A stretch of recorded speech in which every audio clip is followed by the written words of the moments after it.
একটা জিনিস দেখাই দেখেন।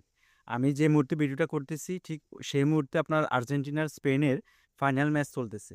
আর আমাদের ব্যবসার কি অবস্থা একটু দেখাইতেছি। দেখেন বাইরে পুরা পার্কিং লট খালি, কেউ নাই।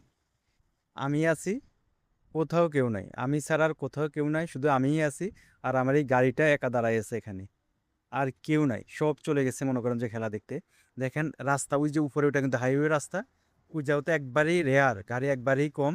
মাঝে মাঝে দুই একটা গাড়ি আসা যাওয়া করে, মানে যাদের কাছে হয়তো বা আপনার ফুটবলে তো প্রিয় না তারা। আর সব খালি। অবশ্য খেলা শুরু হওয়ার আগে অনেকে বিয়ার নিয়ে গেছে। এখন দেখেন পুরা মোটামুটি আমার সব দোকানের সামনে পুরাটাই খালি, শুধু আমার গাড়িটা আছে। আর এই যে আপনার সব খালি। মিনিমাম আমাদের এই এখন এই যে খেলা চলাকালীন যে সময়টা মিনিমাম আমাদের $কয়েকশো আমাদের বিক্রি কম হবে। এই হলো ভিতরের অবস্থা। দেখেন ভিতরেও কেউ নাই, সব খালি। সব খেলা দেখতে চলে গেছে, যে প্রত্যেকটা আইল মনে করেন যে খালি পড়ে আছে, কোনো মানুষ নেই। আমাদের বিয়ারও পড়ে আছে সব, আইস বিয়ার। এই যে এই দাদা এগুলো ফিল আপ করে দিয়ে গেছে, যেভাবে আছে ওভাবেই সবাই আপনার খেলা নিয়ে ব্যস্ত। পুরা দোকান খালি পড়ে আছে। এই হলো আমাদের ব্যবসার অবস্থা। বাইরেও কেউ নাই, ভিতরেও কেউ নাই, সব খালি আর খালি। মানে আপনার ওই বাংলা নাটক কোথাও কেউ নাইয়ের মতো অবস্থা হয়ে গেছে, আমি ছাড়া আর কেউ নাই। তো এই সময়টা ব্যবসা কম হয়। এর থেকেও বড় কথা হলো যখন এই নিরিবিলি সময়টা থাকে, আশেপাশে কেউ থাকে না। আর ওই সময়টাতেই আপনার রবারিটা বেশি হয়, মানে ডাকাতিটা বেশি হয়। ওরা নর্মালি এই সুযোগের অপেক্ষায় থাকে। তো মানে আপনার যখন বাইরে ভিতরে কেউ না থাকে, আশেপাশে কেউ না থাকে, তখন একটু ভয়ে থাকে যে যে কোনো মুহূর্তে ওরা আসবে। কাস্টমার মধ্যে এসেই তো মনে করেন যে ওরা দান টান ধরে রবারি করে।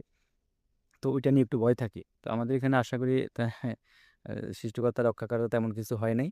আর ব্যবসার তো নিজে বেঁচে থাকলে তারপর হচ্ছে ব্যবসা। তো মাঝে মাঝে এগুলা নিয়ে একটু টেনশনে থাকে যখন নিরিবিলি হয়ে যায়। তো আজকে তো বিশ্বকাপ শেষ, আশা করি এরপরে আবার সব ঠিক হয়ে যাবে। এমনটা আর হবে না। কারণ আমাদের ব্যবসার যে সময়টা হওয়ার কথা ছিল ওই সময়তেই মনে করেন যে এমন নিরিবিলি থাকে। তো যাতে করে আপনার এই সময়টাতে আমাদের অনেক বিয়ারও কম সেল হয়, আবার ব্যবসাটা একটু কম হয়। আমি তখন বললাম না, প্রায় আমাদের শখানেক টাকা আজকে সেল কম হবে শুধু এই খেলার এই সময়টা। তো এটাই দেখানো ছিল আজকে। তো ভালো থাকবেন, দেখা হবে পরবর্তী আরেকটা ভিডিওতে নতুন কোনো টপিকস নিয়ে। ভালো থাকবেন, এই বাই। ভিডিওটা হলো আর্জেন্টিনা হেরে যাওয়ার পরের video. Talking to the family? এই যে আর্জেন্টিনা হেরে গেছে, যে কারণে এখনো মানুষের কোনো উল্লাস নেই। আমার কাছে মনে হয় যে আর্জেন্টিনা জিতলে আমাদের আর একটু ব্যবসাটা ভালো হতো। পুরোই খালি, সব খালি। আমি একজনকে জিজ্ঞেস করলাম, আমার কাস্টমারকে ঘটনা আজকে এত খালি কেন? তো আর্জেন্টিনা হেরে গেছে যে কারণে হয়তো বা কাস্টমার সবাই খুব মানে কেউ আর সেলিব্রেট করতেছে না। আর্জেন্টিনা জিতলে হয়তো বা আমাদের একটু ব্যবসাটা ভালো হতো। দেখেন পুরাই খালি।